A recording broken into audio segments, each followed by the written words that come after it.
All right, so we are here. This is the first episode of now season 3. And season 3, it's a little interesting because we've recorded a lot of episodes, over 140 at this point, and we only recently even started calling these seasons. But here we go. We're officially in season 3, starting off. And for season 3, we decided that we wanted to open with something a little bit special. For those of you who've been with us for a little while with this whole Made It in Music podcast, you might know that we started this whole podcast on, quote, season 0 with the Full Circle Music Show. This podcast used to have a different name. So if you go back into the archive and listen to some old episodes, you'll find that we called it the Full Circle Music Show back then. And if you flip all the way back to episode 1, you will discover that very first episode was an interview with none other than the Seth Mosley, talking about the vision and the purpose and the whole idea for this show. And so that's what we're doing here today for the very first episode of season 3. We are going back to the basics, and we are going to revisit that first episode and just revisit a lot of those ideas and talk about, why are we even doing this? And before we get into the interview with Seth here, I want to mention that as we start season 3, we're always on new adventures and trying to find new ways to make this podcast as valuable as possible. And one of the really cool things that we've done that is very different from the beginning is this podcast is available on both audio and it is available on YouTube. And so if you're listening to this on audio, I would encourage you to check out the YouTube version of it so that you can actually see this whole conversation in person.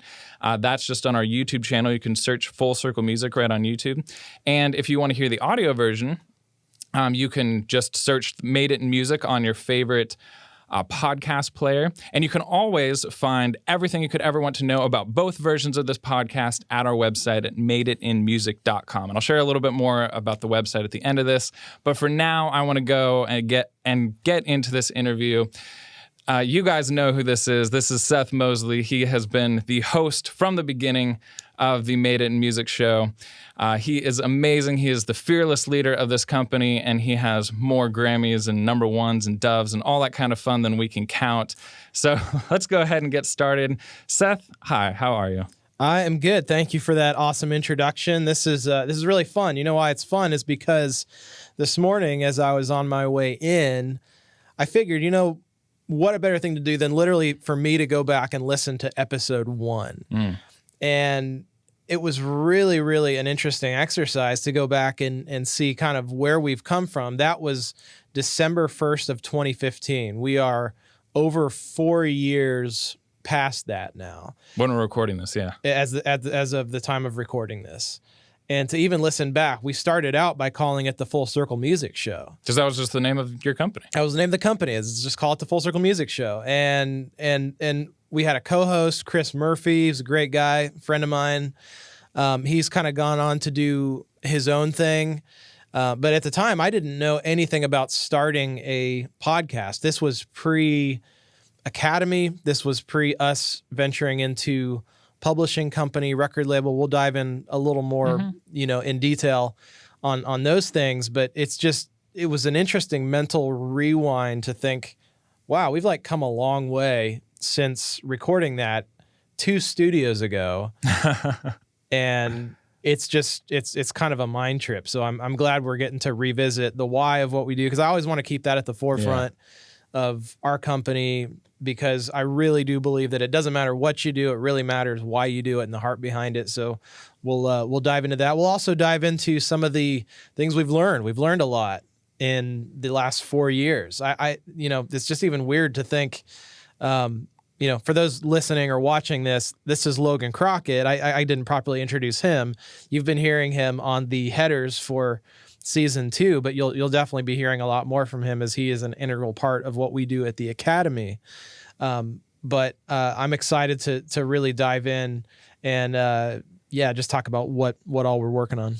Yeah, and honestly, for me, just doing this kind of interview is such a little bit of a full circle moment for me personally, because you mentioned how the first episode started 4 years ago.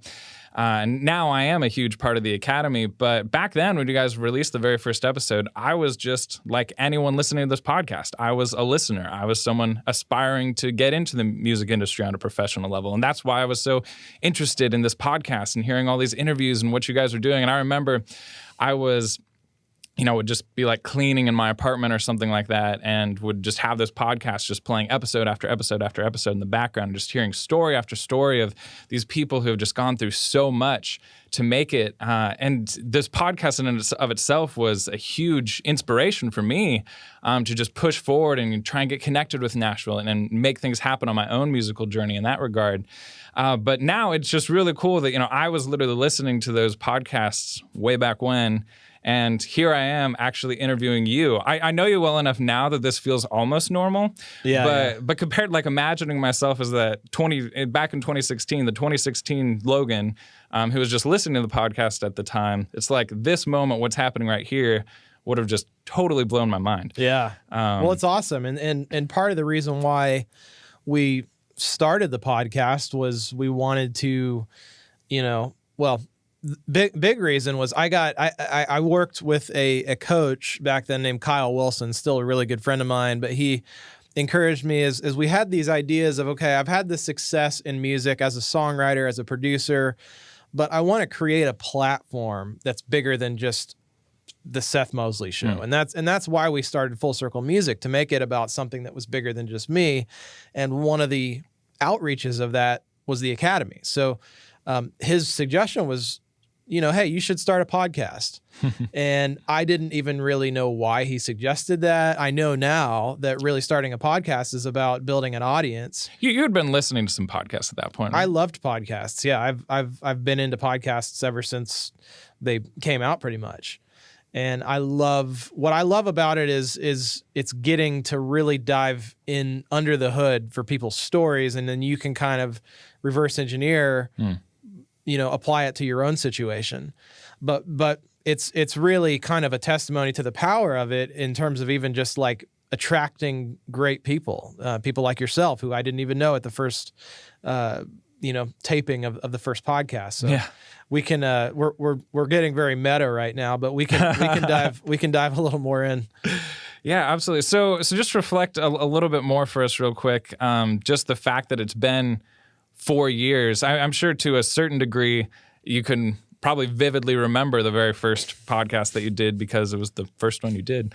So does it feel like it's very like it was just almost yesterday kind of thing? Or I mean, at that point, it was it was a blast from the past listening, because it really 4 years is a long time, but at the same time it's flown by. Mm-hmm. And I just even think back, we were literally 2 locations ago. We were in our house in Franklin, in our little upper room, which was kind of our studio in the back of the house. We had none of this awesome, video, audio, visual equipment. We were sitting at like a black folding table. We've made a few upgrades. And really a big part of that is building our team to great people who can, produce this great quality content. But I just think I had no idea what I was getting into. It was just, this is an experiment. This is something that I want to try. I even just listened back to myself talking about the music industry as Chris was asking me questions of, at the time there was a lot of doom and gloom around, streaming was really becoming the thing. Music sales as we knew it were kind of on their way out. So I think a lot of people were freaking out about how is this actually going to play out long term. Since then, we're in a very different environment. The dust is settled.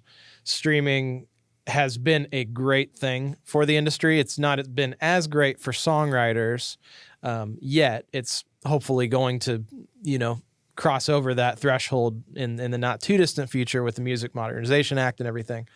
So being on the other side of that now, I think there's so many similarities and so many things that have not changed since then. I said in the interview back then that it all starts with a song, and that's more true now than ever. That's almost like a core belief of Full Circle. Yeah, it all starts with a song, and I can't claim that that's a saying that I came up with. That's just Nashville. Mm-hmm. And I just think that's more true than ever, that people who write and know how to create consistent hit songs are the ones that are going to have staying power in the music business on the creative side. Now, whether you're a songwriter or not, you at least have to know how to attach yourself to people who are writing good songs, whether that's the artist, whether you're a music publisher, whether you're a manager, whether you're a front of house engineer who's aspiring to break into the industry and go tour. You have to know how to partner with people who create great songs, because that's the currency of what drives this entire business forward. So, I mean, I've learned a ton at the time of, like I said, recording that. We didn't really have our academy. It was sort of an idea. The podcast was really the first piece of the academy. The podcast was the first piece of the academy. We didn't have a publishing company. We went through kind of an iteration of our own in-house record label since then, which we kind of put on pause. We can dive a little more into that here in a bit and some of the reasons for that. But man, so much has changed, yet so much hasn't. It's still about the song. And it was just so interesting. Blast from the past to go listen back to that. Definitely. And see, anyone listening to this or watching this, I would encourage you to go back to that very first episode. Probably listen to this one first, but I think you'll find it really interesting if you listen to this full episode and then go back. We'll put a link both on YouTube and right in the audio description for wherever you would be listening to the podcast there. Well, just even on a personal note too, like this was a new thing for me. At the time, I had just worked with a speaking coach because the year before that, one story I like to share with people is, if you feel like you're stuck in life with anything, the best thing you can do is lean into the thing that you fear most. Just do what you fear most. And for me at the time, that was public speaking.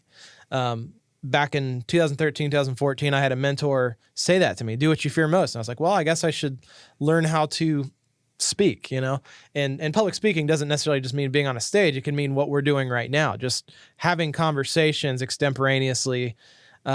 Because before, like even when I was in a band, I used to hide behind my guitar and my mic and on stage, and we had our set planned out every night. I knew exactly what I was going to say. It was, just wham, bam.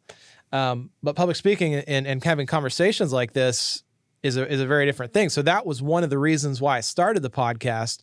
And even just to listen back, I can hear it in my voice that I didn't know what I was doing. I think like just even as a communicator, I mean, I still have so far to go. I'm not, going to be the next Tony Robbins or whatever, somebody who's a really good communicator.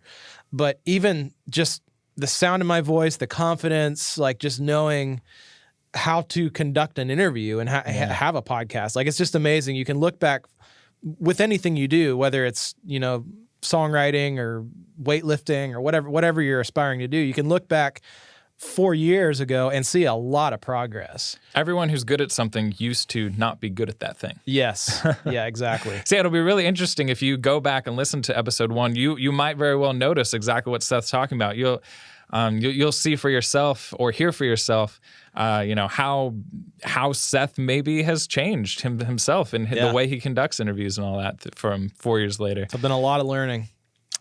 So one thing that was asked on that very first episode that I want to revisit, and you've already touched on a little bit how Full Circle, the company that you started, has really changed a lot.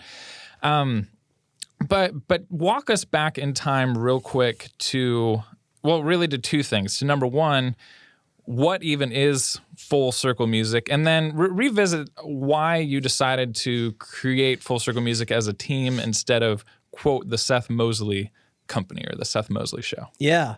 Well, I mean, you kind of hit on it, that at some point I figured out that the music industry is way more fun if you're doing it as a team sport. And I've kind of always had some element of collaboration on anything that I've done, whether it was back from, me starting a band. Obviously, you have your bandmates, you have your producer you're working with, you have your label.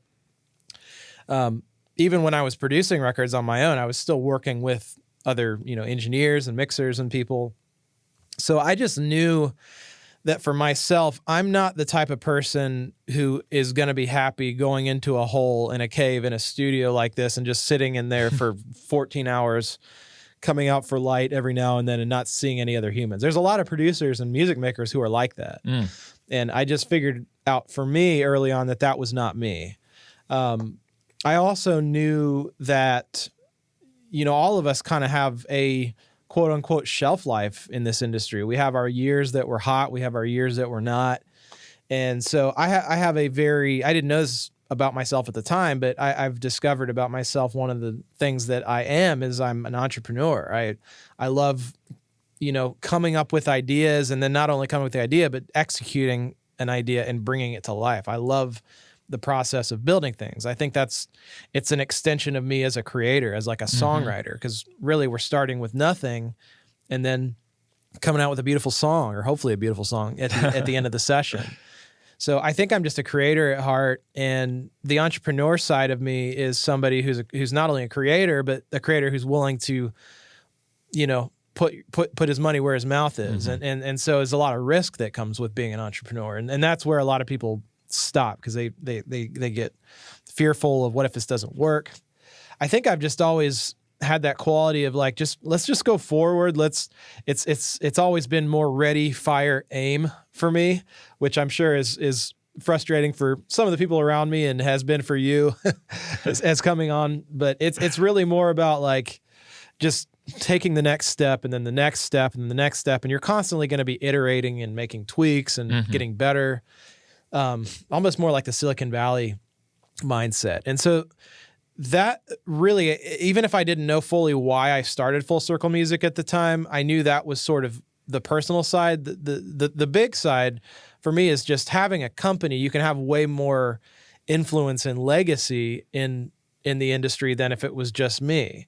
I know now that there are songs out there impacting the world and changing people's lives that I had nothing to do with writing. Like, I obviously had to do with, finding the talent and helping kind of to fund and invest in that. But that was a really cool thing. The first time I heard on the radio one of the songs that we had funded as, through our publishing company, or label at the time, just to hear that and know that I didn't write it, but that song is having an impact on somebody. So that was really cool. And that's something that's truly scalable. Like, it's more than just about me. It's really just about how many awesome, talented people can we attract to work with us. And so I want to build something that has longevity, but really everything at the end of the day,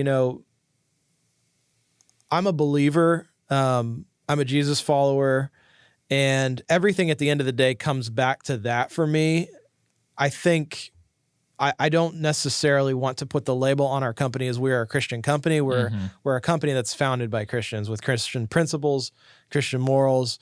Everything we do, we want to make sure that it opens up a conversation to, in some way, expose people to the truth that we believe in and to Jesus. So it's really a big platform for influence to hopefully open up that conversation and help impact the world for Christ in that way. So that was kind of the big, much longer answer than you had asked for, I'm sure. Absolutely. But so that's the real big driving force behind why you started this and what it's kind of evolving into and what propels us to move forward. In the simplest way possible, one thing that is a little bit tricky with our company is we do things differently than a lot of other music companies. We like to call ourselves a very modern music company. But sometimes if you literally take someone off the street, like, they understand on a general level, like, hey, what's a record label? What's a publishing company? Things like that. But when you say, hey, we're Full Circle Music, a lot of people, I think, know different facets of Full Circle Music and certain things that we do.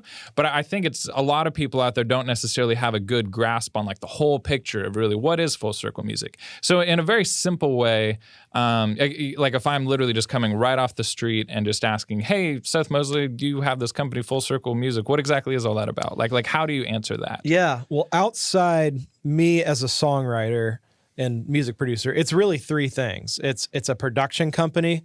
So if you come over to our studios at any given point, we're probably producing a record for somebody. It's a production machine that's running year round. We produce music in Christian and country and some film and TV alternative spaces as well. So the production house is kind of part one. Part two is a publishing company. So the publishing company is, and for people who are new to the industry, and I'll just, no listener left behind, publishing company is really just a company that invests in songwriters that are the ones writing the songs every day that then get cut by other artists. So we started a publishing company around a guy named Matt Hammett. He had a band called Sanctus Real, had really kind of just bugged me to start it over and over and over again. And so we eventually did, and hired a girl named Stacy Wilbur, who you guys, if you are, listen to our stuff, you know who she is. So she's our VP of publishing, and she runs that. I do want to rewind to our VP of production, who runs our production, is X O'Connor. He is sort of the man behind the curtain, directing all of this content. He's literally behind the curtain right now. Quite literally. So you guys know X, amazing Grammy-winning producer. And then, so production, publishing, and then the third part, and really what this whole thing is an outreach of. This podcast is the Full Circle Music Academy. Mm-hmm. And so the Academy is a platform that provides resources, products, services, information to hopefully help people avoid the pains of breaking into the music business and ultimately trying to go full-time in it. So that's, we help songwriters through free products, paid products. We help artists. We help really, there's a lot of ways that you can kind of make a career in music. So we kind of help break down, okay, well, what are the baby steps? Like if we're thinking about it in terms of kind of Dave Ramsey model, like he has his debt snowball baby steps. Let's reverse engineer that and think, okay, what are the baby steps that it takes to make a career and to actually go full-time in music? That's what we're trying to provide. So the Academy is about providing success stories. And at the end of the day, a lot of the people that we've met through the Academy have then gone on to do stuff at a big level and, produce stuff for labels and publishing companies and have their songs cut. So those are really the big three things. Yeah. It's production, publishing, Academy, and then there's me. There's me as a songwriter. So you're still writing hits every day and making magical things happen. I'm still, funny enough, like even after starting all this, last year we kind of had a little bit of a focusing year, I would call it. Mm-hmm. And I probably ended up writing more last year than I had like in my whole career. So it kind of vacillates when we're producing a record, but like I'm writing, trying to stay in the creative trenches pretty daily in co-writes with artists. So with this show, this podcast in particular, this is one piece of the Full Circle Music Academy. The Full Circle Music Academy has lots of different resources across all kinds of different price points. This podcast obviously and free too. Yeah. And so this is one piece of something that we do through the Academy. And so you've talked about the Academy a bit, but let's dive a little bit more specifically into this podcast. And you've talked a little bit about why you wanted to start it as far as doing something that you fear most, and that being public speaking. But what are kind of some things that you were hoping that the podcast might turn into, and maybe it has or maybe it hasn't? And then what are some of the big advantages that have come from it? I would say the biggest surprise for me was it's actually become a great relationship builder. I've been able to meet people that I wanted to meet in the music industry. One of the guys that I've looked up to forever in the country space is Shane McAnally, and I was able to offer him a spot on our platform, and it's adding value to what he's doing. Mm-hmm. It drives people towards Smack and all of their stuff. So it's really like I always start in terms of, okay, what's a way we can serve any person in any situation? The podcast really is that in the embodiment. And so when we're able to bring in, a Chris Lacey or a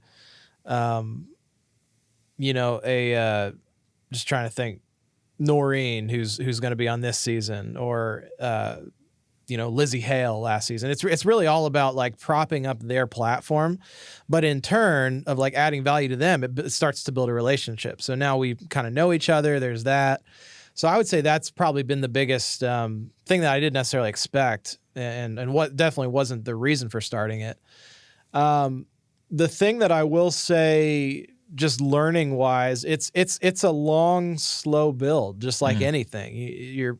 nowadays, because people have access to make content on their iPhone and for free, there's so much of it out there.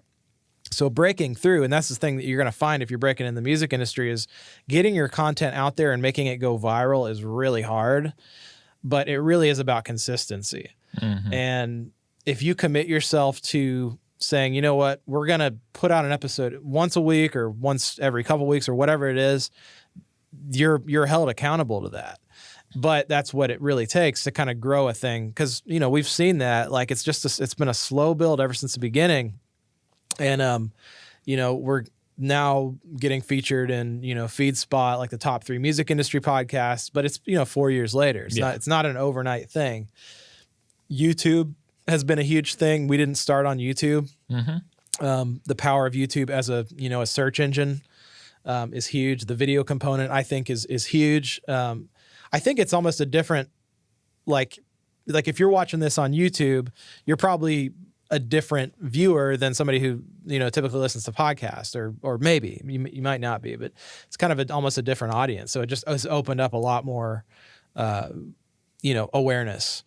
So I would say those are the biggest learning things. But just being consistent, no matter what it is that you're doing, whether it's writing songs or starting a podcast. And because it can be tough to be consistent. There have been times, I don't know that we've ever legitimately considered, quote, quitting the podcast. But there have definitely been times where I remember when I first came on that there were some episodes that we did where it was like we had to get an episode up on a Tuesday and it was like a Monday afternoon and it was like, okay, what do we do now for this week? Yeah. So there's been a lot of, I think even just how we've handled the podcast. Yeah, the production schedule. Has just really changed a lot. But all that to say is, like, on a lot of levels, doing exactly what you're talking about, being consistent and not giving up, but just pushing through and continuing to come out with more and more content in the same way. I think it can sound, well, what you just said almost sounds really easy in theory, but I want the listeners to know that in practice, not only will it be likely difficult for you, worth it, but difficult, but it's also been very difficult for us. Just because we talk about, keep coming out with it doesn't mean that even on our end, it's that simple. Yeah, the consistency thing, it says easy and does hard. It's really just a discipline like anything else. And setting yourself up to win. The way that we produce it now is so different than we used to. It's very concentrated effort in a very short amount of time, to where we're not, oh crap, we got to get an episode up tomorrow. We're pre-booking, planning in advance, pre-planning. Yeah. Wonderful things. So do you have any particularly favorite memories or moments from the show over these last 4 years? I guess I think in terms of quotes, we've gotten some good ones. Got some really good quotes. I think, one of the guys in our industry that I had looked up to really since I came here, it was in the Christian space, is Jason Ingram. And, the thing that stuck with me, and I still quote it to people, is your calendar will tell me if you're a songwriter, or sub in whatever that fill in the blank is. Your calendar will tell me if you're an artist. Your calendar will tell me if you're a guitar player. Your calendar will tell me what's important to you. Exactly. So I thought that was really huge. I liked, Sam Tenez is a great friend. At the time of recording this, I think it's public knowledge. He's since then. This is the other fun thing about the podcast is I if we did like a Where Are They Now issue, that would actually be really cool. Oh, that's a good idea.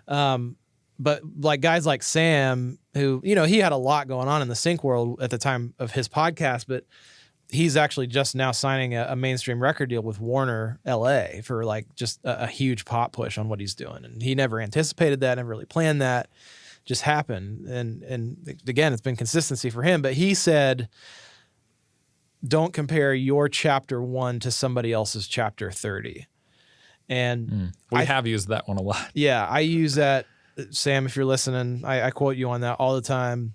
I just think that's such a good encouragement to people that if you're watching this and you feel like you're discouraged and at a place where you want to quit and give up, and you're seeing like, okay, well, I'm looking up to this person there. They're all the way there. How do they get there? You can't compare where you're at if you're just in the beginning. Like it's an iterative process, and it's that whole quote. If you see a man on a mountain, you can be pretty sure he didn't fall there. It's a long climb. So I loved that conversation with Sam. Seeing, Casey Brown we had on really early on. This was before he had his first country number ones. He's had 3 since then. Just getting to hear about the conversation with him about collaboration. I loved from this last season getting to sit down with Stephanie Wright, who runs A&R over at Universal, just to hear about her process of signing artists and what does it look like inside a major label machine. Talking about how she found and met Casey Musgraves, who's one of my favorite artists. So as much as our listeners hopefully get out of this, you've learned a lot from this podcast. I get so much value in every one of these conversations. Like if we didn't get anything else other than that, it would be so worth it to me. And the last one that I'll hit on is probably rewinding. I think this was either episode 2 or 3. The story of Tom Douglas, who's a guy that I've been able to write with since then. He didn't get his first cut or his first, success until after he was I think it was 40 years old or something like that. Wow. He had kind of gone through 2 iterations of moving to Nashville, moving away, getting back into real estate, moving back to Nashville, moving away. And so for me, that was just a great reminder of no matter where you're at in your path, it happens at different times for everybody. There's no one. I mean, there are things you want to make sure that you're doing, and that's sort of what we're working on with the Academy, is to try and boil down. Okay, we can't 100% guarantee anybody that they'll have a career in music, but we can 100% guarantee that if you're not doing certain things, you're going to be a whole lot further behind than most of the other people will be. So, absolutely. So that was just an encouragement from Tom's end of things. And yeah, I would just encourage people to go back and listen if they haven't had a chance to. I'll make sure that we have links to those episodes that you mentioned below, the video or the audio, so that way you can easily access those. We have a few minutes left, and one thing that I really do want to hit on, you've mentioned how much that you've even recently discovered that you are really an entrepreneur. And in most cases, almost anyone who's not an employee in the music industry, meaning pretty much every songwriter, artist, producer, in most cases, they're also entrepreneurs, just sometimes by necessity, just because if you're not being employed by someone else, then that means you're employing yourself, which kind of automatically makes you an entrepreneur. But you've obviously taken it to another level where you do have this whole company, and you're not only, you just mentioned that in this past year, you've been writing more songs in this past year compared to other years. But at the same time, you're also literally a CEO. Yeah. You are doing all of this creative work, but you're also in charge of managing other employees. You're in charge of making sure that they, have a paycheck, which is a responsibility in and of itself. And you're responsible for making sure that this company, at the end of the day, we're obviously all here to support and help, but the weight of the responsibility is ultimately on your shoulders to make sure that this company is growing and not becoming stagnant or falling behind. Yeah. And so one thing that I really want to talk about is just some lessons related to that as just being a CEO. And one particular quote that I can think of that just happened recently, you were writing with someone, and that writer just commented very briefly, wow, Seth, he's really kind of just on time for things. Like, he's making sure that he's, I guess this word can have negative connotation to it, but like a stickler for making sure that things are happening on time. And they said that from the context that you're a little bit different from a lot of writers that they normally work with, but you're naturally a very different person because you are a CEO at the same time as being a writer and producer. So talk a little bit about some of the challenges there, some of the things that you've learned through this 4-year journey of really developing this team. Because way back in episode 1, you only had 2 other people on staff of full-time. It was you as the company owner, and then it was X O'Connor and Jericho Scroggins. Yeah. And now the company is much bigger than that. So so just walk us through some of the thought process and some of the lessons that you've learned along the journey. Well, it's a very different thing to learn how to run a business than it is to learn how to operate to operate in a technical skill. Technical skill being like songwriting or playing guitar or running a mixing board or whatever it is. to learn how to run a business based off of those things is a very different thing. And that's what I've kind of had to learn the hard way in some ways. You know, it involves learning how to understand balance sheets and P&Ls, like just the basic financial stuff. It involves learning how to do forecasting and budgeting and, you know, making hard decisions from time to time. And it involves all of that stuff. It involves hiring. There's some HR to it.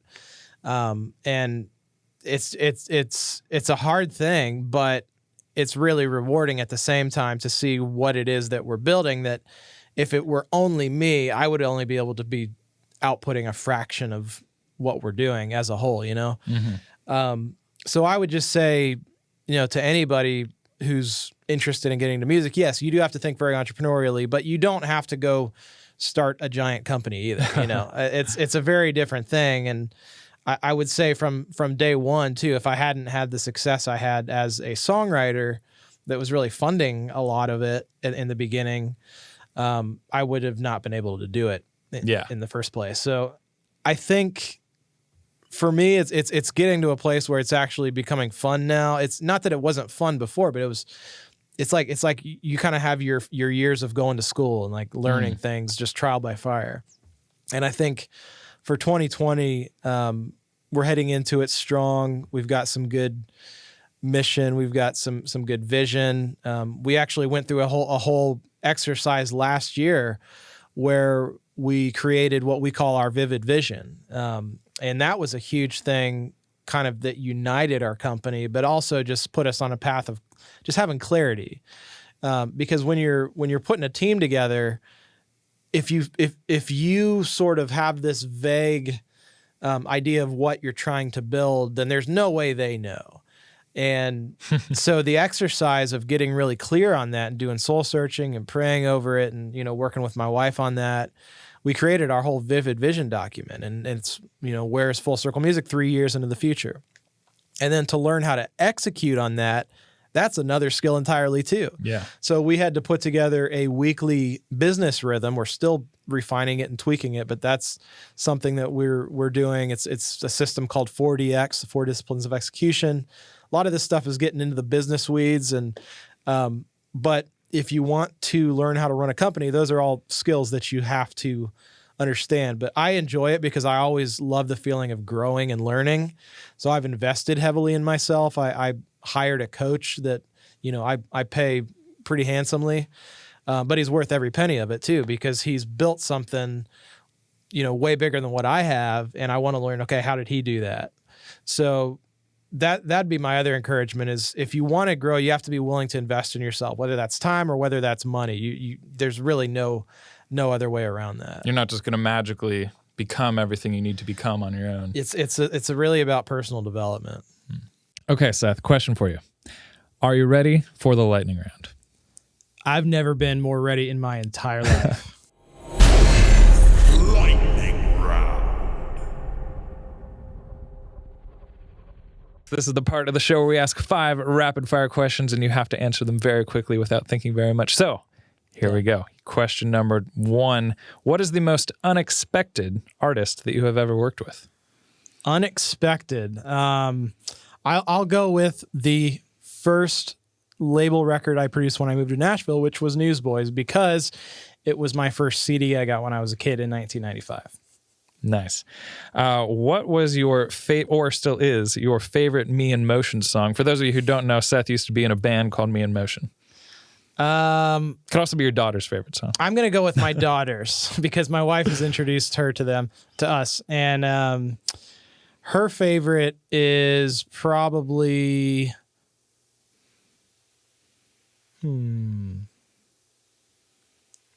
I think there's one called Leaving Here Someday that she really likes. So nice. She loves we will link to that below so that all of you can hear Leaving Here Someday. All right, another podcast that you would recommend for musicians. Rick Barker, Music Industry Blueprint. Sweet. Your favorite ice cream topping? Is a cookie dough a topping or is that a mix-in? It can be both. We'll go with cookie dough. Cool. What is the most dangerous or risky thing you've ever done?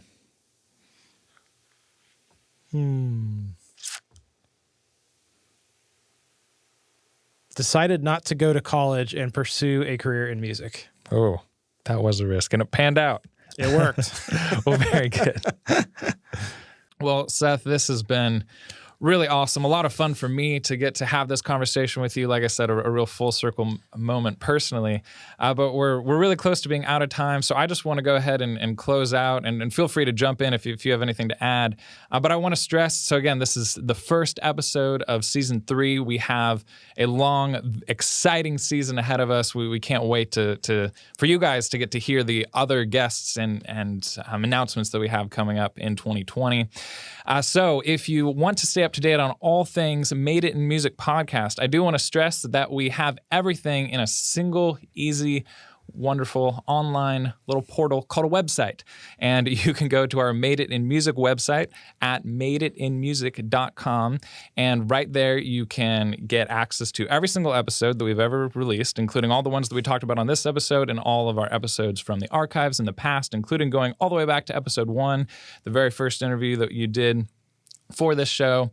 So you can find everything there. You can find both the audio and the video versions. But again, if you've been primarily listening to this in an audio format, I would definitely encourage you to check out the YouTube version of things. It can be really interesting to see actually in person, like how a lot of this operates. Like if you're just listening to the audio, you have no idea that there's this giant console behind us, and it looks pretty cool, so you should check it out. And vice versa, if you're watching this on YouTube, then make sure that you go check out the audio version, because sometimes you might be driving in a car, and it's a really bad idea to watch videos when you're driving in a car, but it's a great idea to check out the Made It in Music podcast while you're in a car. So check out both versions. And then on our website, you can always find our deep dives. Now, our deep dives are where we go after an interview, kind of after we close down the cameras, we turn them back on real fast, because normally we get one last little tip or idea from a guest. Normally it's between 3 to 6 minutes, where we just go a little bit deeper on a subject that maybe didn't make as much sense to really dive into during the interview. So it's kind of bonus content, if you will, but a lot of people really enjoy those. And so we make those available to you for free. Those, again, are at madeitinmusic.com. And Seth and I are about to get into a little deep dive here, where we are going to talk a little bit more about the idea of a vivid vision and how you can come up with one for yourself. And we're going to share a little bit more about ours. So make sure that you check out the deep dive, again, at madeitinmusic.com if you want to see what that's all about. And that's really all that I have for you right now. So hopefully you have enjoyed this episode. It has been really fun, Seth. Thank you for having me be a part of this ride. Yeah, it's so fun. And one thing I'll add on the deep dive, just because it is really exciting, we put a lot of work into it, this vivid vision. If you guys want to see what our vivid vision is, we're going to throw that in there. You're going to have access to the whole, you'll get to see it. You'll get to see where our company is moving to, where we're trying to get to. Exactly. And maybe it'll inspire you to create your own version of it for whatever it is that you're doing, whatever it is that you're building. Absolutely. So we hope we'll see a lot of you on the deep dive, and we hope that we'll see the rest of you for episode 2 coming soon. That's right. Thanks, Logan. All right. Thank you. What's up? Thank you for watching the Made It in Music podcast season 3. If you want to check out any of the other episodes from season 3, click up here. And we talk in the show about these really cool deep dives with all this extra bonus content. And if you want access to all of those, click here.